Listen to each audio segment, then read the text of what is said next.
Only News 5 is looking into a troubling trend. Officers targeted by violence. Believe it or not, just this month, there have been 5 cases of police being dragged by cars, shot at, or involved in accidents. News 5's Tracy Carlos is at 3rd District Headquarters tonight with the latest case. And this one, Tracy, just happened 48 hours ago.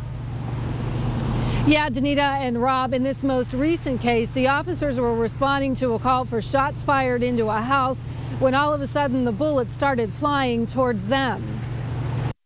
April 3rd, a patrol car hit by a car. The driver takes off. April 8th, a Cleveland police officer dragged by a car while trying to make a felony warrant arrest.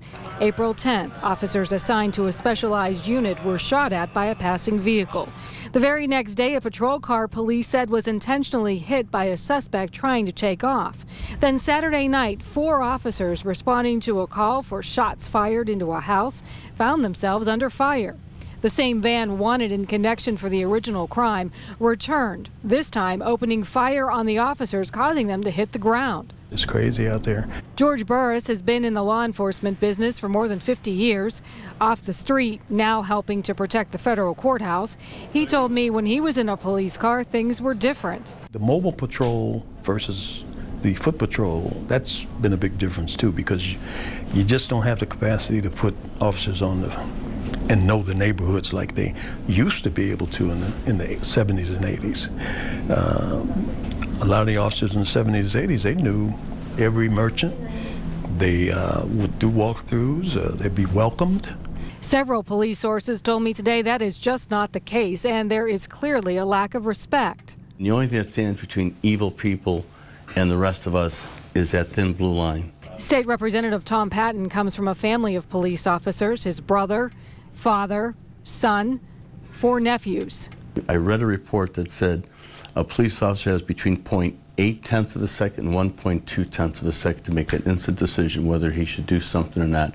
In over 99% of the cases, they make the right decision. It was 8 years ago that he got the call that changed his life. His 30-year-old son, a Cleveland Heights police officer, was in a foot chase with a man who had just assaulted 2 women and a police officer when he slumped over. He had a flaw in his heart.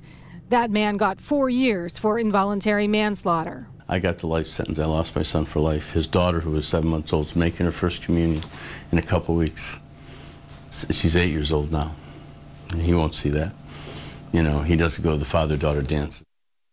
Now, Patton is co-sponsor of House Bill 38, which would protect first responders and military even in retirement. Now, we reached out to Cleveland police about this rash of recent incidents, and they declined to talk to us about it. Live in Cleveland, Tracy Carlos, News 5.